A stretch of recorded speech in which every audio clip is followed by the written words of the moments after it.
there are several teams that are picking in the top 10 of the upcoming NFL draft that are desperate to trade up with the Tennessee Titans for the number one overall selection so they can pick Miami quarterback Cam Ward. And it's understandable why. He's the best thing that happened to Miami football in 2 decades. This is a guy that went from being a no-star recruit out of high school, coming out of a wing T offense, to a potential first overall pick in the draft. Everywhere Cam Ward went, not only did he produce, but he also won. He was the FCS Player of the Year when he started out his career at Incarnate Ward. He was the FCS Player of the Year. Then he transfers to Washington State. He takes a step up in competition, and he balls out there despite not having a lot of NFL talent around him. And yet, his touchdown numbers increased, his turnover numbers declined, and then he caps off his college career year 5 at the University of Miami, where he shatters all of the Canes' single-season passing records. Cam Ward, what his best trait is that makes him so special is his creativity. He can turn negative plays into great plays. Do you remember when Miami played Virginia Tech last year and they got that controversial win? One of the big plays that helped Miami win that game was when Cam Ward was about to get sacked, nobody was open, and instead of just giving up on the play, he ends up getting a little bit reckless with the ball. He ends up tossing it with both hands to a receiver that was nearby, and it results in a spectacular play. That play alone is what makes Cam Ward so special. His arm strength, his velocity, just his creativity inside of the pocket to extend plays, to improvise. My comp for Cam Ward is prime Tony Romo.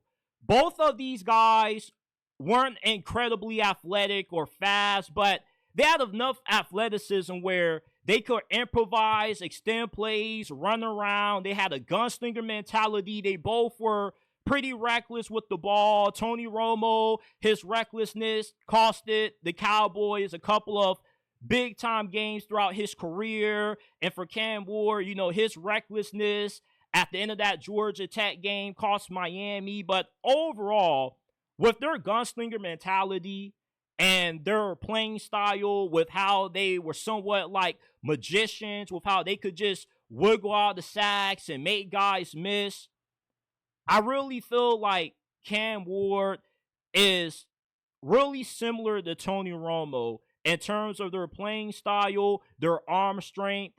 And I don't compare Cam Ward to Tony Romo to be disrespectful. I feel like Tony Romo was extremely underappreciated throughout his career. Hell, prime Tony Romo was better than prime Dak Prescott. I don't think any of us should debate that. And if you are a team that is looking for somebody who can truly change the culture of your franchise, Cam Ward is the guy. You just don't go from only having one offer out of high school to being the first pick of the draft without having special characteristics about you to help you get to that point. This is truly one of the rare rags to riches stories that you see in the NFL draft. Over the last couple of years, you normally see guys who are coming from some of the best schools in America that were highly touted coming out of high school, or at least they were a 3-star recruit.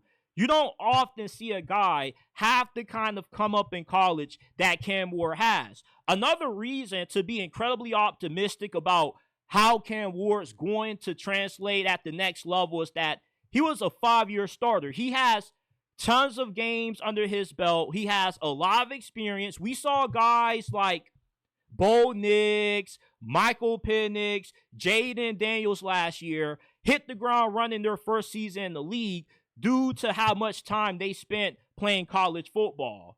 Being older doesn't necessarily always mean it's a negative. I'd rather have a quarterback that has started several years than have a quarterback that only started a year or two that's fairly raw. Cam Ward is ready to start day one regardless of who drafts him. You really can't go wrong if you are the Tennessee Titans taking Cam Ward number 1 overall. His arm strength, the velocity, just with how he can make all of these impossible throws from all of these different arm angles from different kinds of platforms is incredibly rare. And there's been some concerns about maybe he'll be too much of a backyard football kind of quarterback where he won't be able to play within structure. There were several times during Miami's 2024 campaign where Cam Ward did a really good job of maneuvering in the pocket, doing a good job of filling pressure. He does have to get better at reading defenses, figuring out, how defenses are trying to disguise their coverages to fool him. But overall, Cam Ward is obviously the best quarterback in this class. And if he would have had the season at Miami this year and would have came out in last year's draft class, just a hypothetical, I still feel like he would have been the first round pick. And I want to remind you, I'm saying if he was at Miami and he had the season last year or the year before that he did this past year, he would have been the first round pick in 2024 as well. Like Cam Ward is one of my favorite Miami players of all time. Am I a little bit biased? You could say that.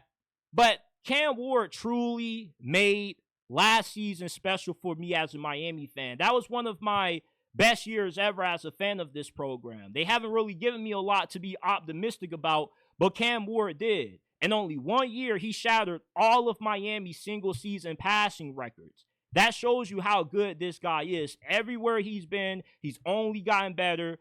And at the NFL level, I expect him to become a great player. And if your favorite team needs a quarterback, you should be hoping that they do whatever it takes to trade up for that first overall pick to get him. And if you're a Titans fan, you should be pleading with your favorite squad that they don't give up that first round pick, because man, Tennessee could be in a really bad position passing up on Cam Ward. Franchise quarterbacks just don't grow on trees,